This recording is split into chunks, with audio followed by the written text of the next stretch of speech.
시작할게요. 시작할게. 어땠어요? 어려웠죠? 아까 누가 와가지고 나한테 얘기를 하더라고. 원래도 항상 어려웠지만 이번에 특히 어려웠다고. 우선은 우리 이번에 다룰 지문은 2023학년도 6월 모의평가의 경제 지문이었어요. 사회과 지문, 그리고 이제 뭐 인문 지문, 그리고 과학 지문 중에 일부분, 이런 것들은 좀 원리를 어느 정도는 이해할 필요가 있어. 그래서 이번에도 그런 내용의 지문이라고 생각을 해야 되고, 우리 예전에 뭐라 했어?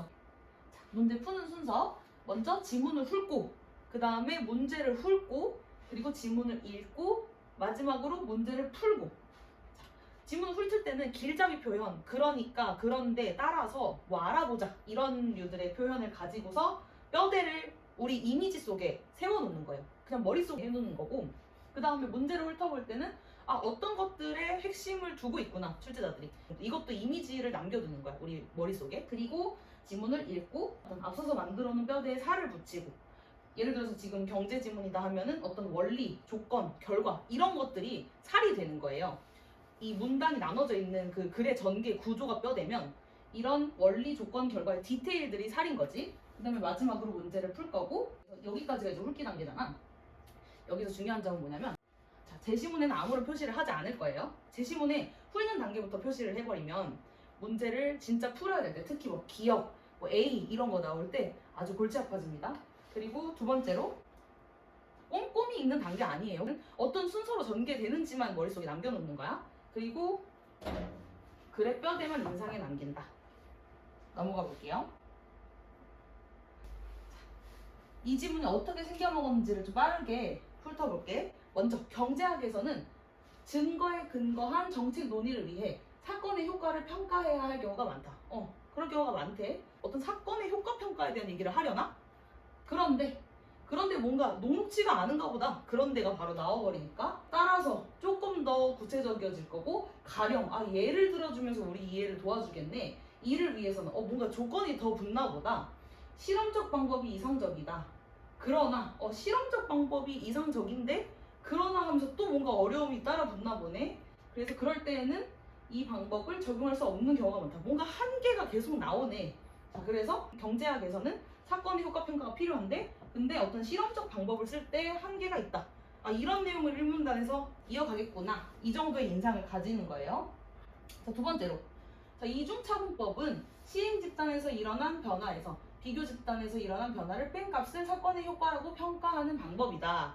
뭔가 이중차분법이라는 개념이 나와. 지금 무슨 말인지 모르겠어요. 근데 위쪽에서 어떤 이중차분법이라고 하는 방식의 원리를 설명하는구나, 개념을 설명하는구나, 정의를 설명하는구나 라는 인상을 가지고, 이는 하면서 조금 더 디테일하게 설명이 들어가는데, 자, 평행추세 가정에 근거해 사건의 효과를 평가한 것이다. 평행추세 가정이라고 하는 내용을 바탕에 깔고 이중차분법이라고 하는 게 적용이 되는구나 라고 하는 것까지 알아볼 수 있고, 이 가정이 충족되면 어쩌고저쩌고 하지 않아도 된다. 어떤 조건부 상황이 계속 되는구나. 그래서 두 번째 지문에서 우리가 머릿속에 남길 수 있는 인상은, 자, 이중차분법의 개념이 나왔어요. 그리고 조건이 나왔어. 자, 평행추세 가정이랑 연관이 돼. 이 정도까지만 캐치하고 넘어가요. 그 다음에 이중차분법은 1854년에 스누가 처음 사용, 갑자기 약간 뜬금없는 문단이 등장해. 이건 뭐냐면 이중차분법의 사용 배경이에요. 읽어보면 이런 상황에서 이중차분법을 썼다라고 하는 얘기가 중간에 나와. 넘어갈게요. 자, 평행추세 가정이 충족되지 않는 경우에 이중차분법을 적용하면 사건의 효과를 잘못 평가하게 된다. 예컨대 하면서, 어떠한 경우에는 이 이중차분법이 오히려 잘못 쓰일 수도 있네. 그러면서 또 예를 들어주네. 근데 기억이 나왔어. 이 예가 좀 중요한가 보다. 이중차분법의 한계. 근데 그게 어떠한 특정한 조건이랑 결부됐을 때 그 한계가 좀 중요한가 봐. 그렇다고 해서 사건 이전 시기에 시행 집단을 비교 집단으로 설정하는 것이 평행추세 가정의 충족을 보장하는 것은 아니다. 예컨대 조건이 계속 나오네. 뭐뭐 하기 때문이다. 자, 이 문단에서의 우리가 알 수 있는 인상은 뭐냐면, 이중차분법이 한계가 있어. 경제학에서 효과를 평가하는 실험 방식에 한계가 있었는데, 그래서 자, 이중차분법이라는 게 있어요, 쓰면 좋아요 했는데, 근데 거기도 한계가 있어. 평행추세 가정이랑 관련해서. 그 다음에 여러 비교 집단을 구성하여 어떻게 또 조건이 들어가게 되면 신뢰를 줄 수 있게 된다네. 또한 어떤 것을 구성하면 평행추세 과정이 위헌받을 가능성을 줄일 수 있다. 이러한 방법을 통해 신뢰도를 높일 수 있다. 자, 이중차분법과 관련해서 그리고 평행추세 과정과 관련해서 어떠한 특정한 조건을 또 충족시키게 되면 신뢰도를 높이고 평행추세 과정이 위헌받을 수 있는 가능성을 줄일 수가 있다라고 하네. 뭔가 극복하는 방안을 마지막에는 제시를 해주고 있구나 라는 인상을 가지고 갈 수 있어요. 두 가지야 근데 그게. 어떻게 하면 그렇고 또한 어떻게 하면 이렇게 되고 이런 구조가 남아있으면 돼요. 넘어가 볼게. 이제 문제를 훑어볼 건데 먼저 14번 윗글에 대한 이해로 적절하지 않은 것은 우리 아는 부분에 X 표치기로 했죠. 이 글의 내용에 대한 설명으로 맞지 않은 것은 이런 내용이 아니라 윗글에 대한 이해를 물어봤어요. 그러면 그냥 우리 눈으로 틀린 그림 찾기를 하는 수준에서 더 나아가겠구나. 이 제시문에서 무언가 얘기하고자 하는 그 원리를 내가 이해를 하고 풀어야 되는 질문이겠구나 하는 걸 이해라고 하는 표현으로 어느 정도 캐치할 수 있어야 돼. 그러니까 그냥 영혼 없이 읽으면 안 된다는 얘기야. 15번으로 넘어가 보면 다음은 이중차분법을 기억에 적용할 경우에 나타날 결과를 추론한 것이다. A와 B에 들어갈 말을 바르게 찾지은 것은 했어요. 보니까 클, 막 같을, 작을 뭐 이러고 있네. 이 지문에서 우리가 비례 반비례 관계를 도출을 해내야 되는구나라는 걸 이 문제를 훑어보면서 파악할 수 있어야 돼요. 그리고 어떠한 특정한 조건에 따른 비례 반비례 관계가 되겠구나. 근데 그게 어떤 걸 둘러싼 경우에 이중차분법을 둘러싼 경우에 그리고 그 기억 관련된 조건에 연관된 원리를 내가 조금 더 깊게 이해를 해야 되는구나라고 하는 걸 문제를 보고 어느 정도 파악을 했었어야 됐어. 그러면은 다시 한번 문제를 읽을 때 이 관련된 내용이 어디 있는지 우리 머릿속에 어느 정도 인상을 남겨놨잖아. 그러니까 거기 읽을 때 조금 더 힘줘서 읽는 거지. 나머지는 조금 더 훑으면서 읽어가고. 그 다음에 마지막 16번 윗글을 바탕으로 보기를 이해한 내용으로 적절하지 않은 것은 아는 또 X 쳐야 된다고 했죠. 자, 이게 3점짜리 문제였어. 근데 반전은 뭐냐면 이게 정답률이 한 33% 정도 되고 14번 문제 있죠. 그게 20%도 안 됐어. 그리고 표가 나와. 겁이 딱 나. 나 수학 포기했는데 왜 갑자기 수학 문제 풀려 그래? 막 또 이렇게 된단 말이에요. 근데 이거 2가 크냐 9가 크냐 뭐 이런 정도의 문제야. 우리 겁먹지 말자고 했었지 예전에 비슷한 문제 봤을 때. 어쨌든 뭔가 표가 나오고 우리를 뭐 겁을 주지만 이런 류의 문제는 뭐냐면 윗글에서 나온 가장 굵직한 뼈대가 되는 원리가 있고 그 원리를 기반으로 이 구체적인 사례에 적용할 수 있냐 없냐를 물어보는 문제예요. 보다 보면 효과평가와 관련된 내용이구나 라는 거를 쭉 보기로 훑어보면 알 수가 있고 그 다음에 이 선지까지 보게 되면 뭐 비교 집단, 시행 집단 이런 단어들이 나와. 그러면 뭐 이 부분에 대한 원리를 내가 잘 이해해야지 적용을 할 수 있는 문제구나 라고 하는 인상 정도를 머릿속에 남겨두자는 거예요. 자, 이제 본격적으로 질문을 읽어갈 건데 우리가 쭉 훑어봤잖아.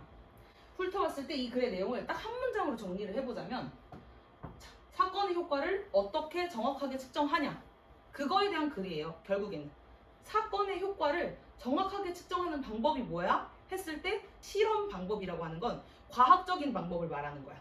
그러니까 어떠한 특정한 조건이 주어졌을 때 누가 해도 반복적으로 똑같은 결과를 얻을 수 있어야지 실험이라고 할 수 있는 거예요. 근데 그걸 하려고 하니까 뭔가 어려움이 발생했어. 그래서 이중차분법이라고 하는 개념을 도입을 했어. 스노라는 사람이 처음 들고 나왔어. 근데 그걸 써보려고 하니까 평행추세 과정이라고 하는 것과 결부돼서 뭔가 어려움이 또 있었어요. 그랬을 때 그걸 어떻게 보완했을 때 신뢰도를 높일 수 있었는지에 대한 내용까지 이어졌던 거야. 그 내용에 그 뼈대에 이제 디테일한 살을 붙여 나가야지. 지문을 구체적으로 읽어볼 건데 그냥 개념들을 쭉 설명을 해줄게요. 아까 훑어왔던 것들이 있으니까. 사건의 효과라고 하는 게 있어. 사건 후의 결과에서 사건이 일어나지 않았을 경우의 결과를 빼. 그러면 그 사건이 미치는 영향 정도 그 효과가 나올 수 있겠죠? 여기까지 괜찮아? 여기까지 괜찮아?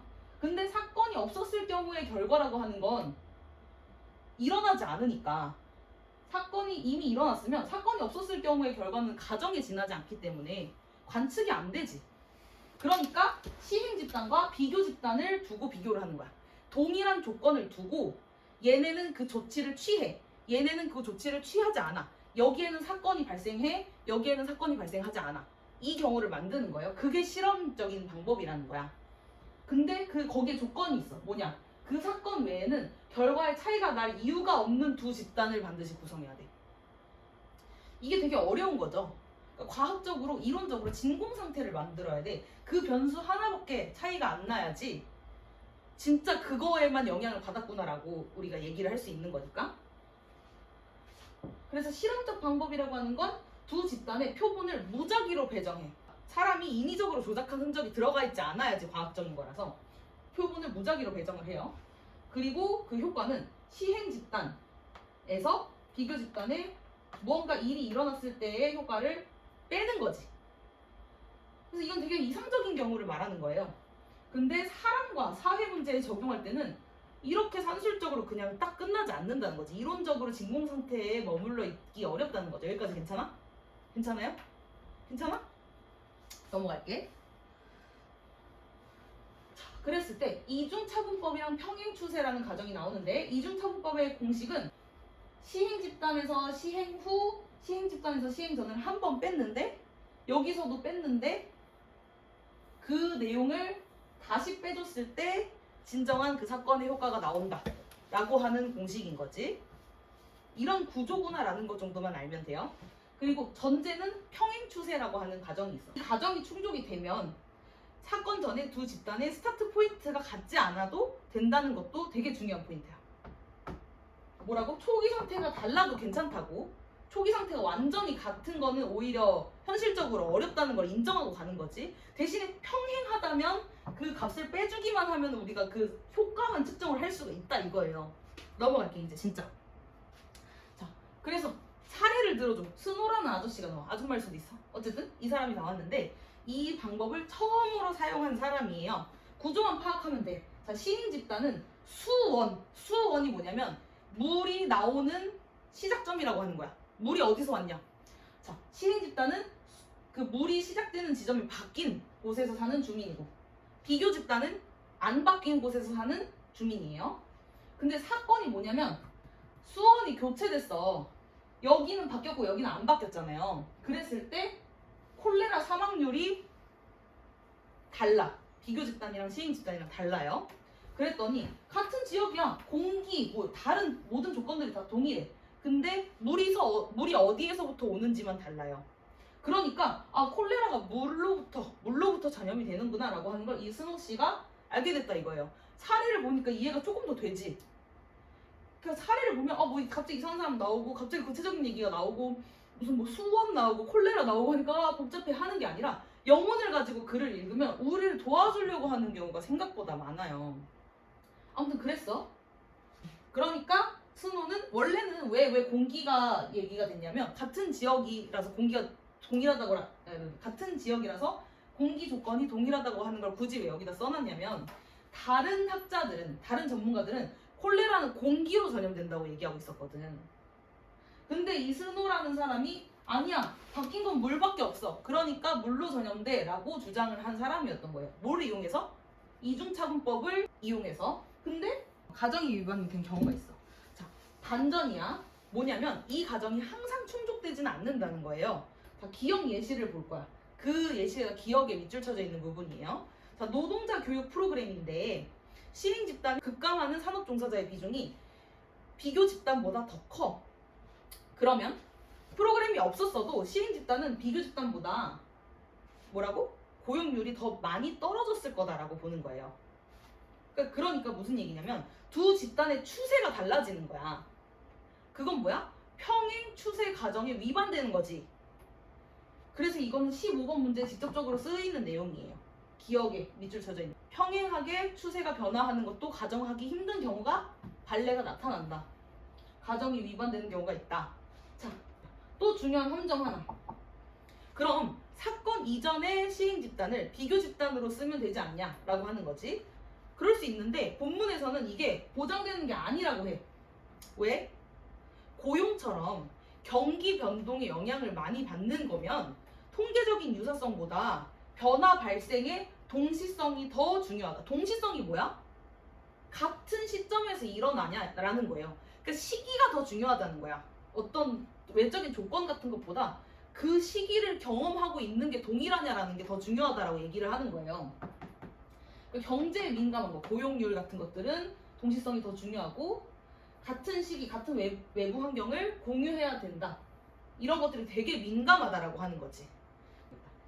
방금 얘기했던 이 내용이 16번의 4번 선지의 좀 핵심적인 근거가 돼요. 보완하는 방법이 크게 두 가지가 있는데, 첫 번째는 여러 가지 비교 집단을 구성하는 거야. 각각의 이중차분법을 각각에 적용을 해. 그래서 결과가 동일하면 평행 추세 과정을 충족한다 라고 보고, 그러면 신뢰도가 오른다 라고 보는 거예요. 각각의 경우에 각각 적용하면 그려지는 부분을 만들지 않을 수 있으니까. 이게 바로 16번에서 5번 선지의 근거가 되는 거고, 통계적 유사성이 높은 비교 집단을 구성을 해. 그래서 신인 집단과 종류, 매출액, 규모 등 여러 특성에서 유사한 집단을 구성을 해요. 애초에. 그러면 애초에 특성 자체를 유사하게 구성을 해놓으면 가정이 위협받을 가능성이 되게 줄어들겠지. 줄어들겠죠? 이 두 가지를 고루 쓰면 어쨌든 최대한 과학적인 상태로 만들 수 있다라고 하는 거예요. 이 부분은 16번에서 2번 선지의 근거가 됐던 부분이야. 자, 문제로 넘어가 볼게요. 자, 일단 14번 정답 1번이에요. 수견의 분위기가, 수견의 이해해요. 자, 빠르게 훑어볼게. 1번 선지. 자, 실험적 방법의 효과는 시행 집단의 사후의 결과랑 그 다음에 비교 집단의 그 사후의 결과를 빼준 거예요. 근데 시행 집단만의 전후 변화를 효과를 보는 건 이중차분법의 논리와 또 다르고 실험적 방법의 설명이랑 또 맞지가 않아. 이해됐어요? 그러니까 이게 정답이 아니야. 적절하지가 않아요. 이해 안 되는 사람 괜찮아? 시행 집단만의 전후 변화라서 안 돼. 비교 집단의 전후 변화도 빼줘야지. 그리고 전후 변화도 아니야. 실험적 방법은 그냥 결과만 빼주는 거였어요. 전후 이렇게 전까지 고려를 하게 되면 그거는 이중차분법이라고 하는 개념이 등장하고부터였어. 근데 실험적 방법은 그냥 써줄게. 실험적 방법은 자, 시행 집단에서의 결과에서 뭘 빼? 비교 집단의 결과를 빼는 거야. 근데 얘는 지금 시행 집단에서 전, 후, 얘네 비교 이러고 있는 거예요. 여기는 아예 보지도 않고. 그래서 1번이 틀려요. 나머지도 빠르게 볼게. 2번. 자, 본문에서는 적용할 수 없는 경우가 많다라고 했어. 적용하는 경우가 있다라고 했잖아. 근데 본문에서는 적용할 수 없는 경우가 많다. 많다는 거는 항상 그렇다는 게 아니지. 많다는 건 늘 그렇다, 절대적으로 그렇다랑 다른 거예요. 가능성을 얘기를 하는 거지. 아닐 수도 있잖아. 많다라고 했으니까. 그러니까 적용하는 경우도 있다. 이는 그래서 맞아져. 3번. 자, 평행추세 가정. 평행추세 가정은 뭐냐면 사건 외에는 두 집단의 변화에 차이가 날 만한 이유가 없다는 거예요. 그 사건으로만 움직이는 거야. 자, 그 전제. 본문에서 말한 내용이랑 그대로죠. 자, 4번. 스노의 연구는 이중차분법에 대한 연구였어. 이중차분법 연구. 이중차분법은 사건 전에 두 집단의 절대값이 달라도 괜찮다고 했지. 여기서 빼주고 여기서 빼준 걸 가지고 비교하니까 시작점 달라도 괜찮다 그랬지. 그래서 4번. 두 집단의 콜레라 사망률은 처음부터 같지 않았어요. 여기서 뭐 예를 들어서 뭐 10.7%였어. 그럼 여기도 10.7%였냐? 아니에요. 달랐어. 근데 그 효과 차이를 보고 비교를 했다 이거지. 예시로 들고 보면 오히려 더 현실적이라서 이해가 조금 더 되지. 넘어가. 5번. 스노의 시행 집단과 비교 집단은 같은 지역의 주민이야.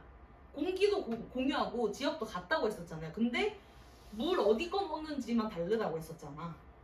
자, 그래서 스노는 이 조건을 통제한 상태, 공기라든지 다른 외적인 지역적인 조건들을 통제한 상태에서 물만 달랐다라고 하는 거에 착안을 한 건데, 그래서 물 때문에 콜레라 감염률이, 전염률이, 사망률이 차이가 났다라고 본 거지. 5번도 그래서 맞죠? 넘어갑시다.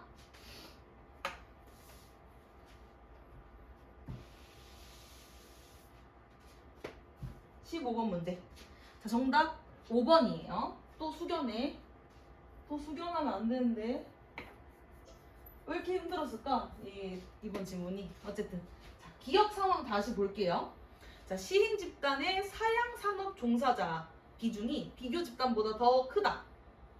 즉 프로그램이 없이 그냥 뒀어도 원래 고용이 더 많이 줄어들었을 운명이었어요. 그냥 뒀어도 줄어들었다고. 프로그램이 없었다면 시행 집단에서 일어났을 고용률 증가는 사양산업 비중이 크니까 비교 집단보다 고용 증가가 더 작았을 거예요. 그래서 작을 이중 차분법의 효과는 이렇게 써요. 이중 차분법의 효과는 시행 집단에서 후에서 전을 뺀 거. 그 다음에 비교 집단에서 후에서 전을 뺀 거. 그거를 빼준 게 이중차분법의 효과고, 그 다음에 진짜 변화라고 하는 건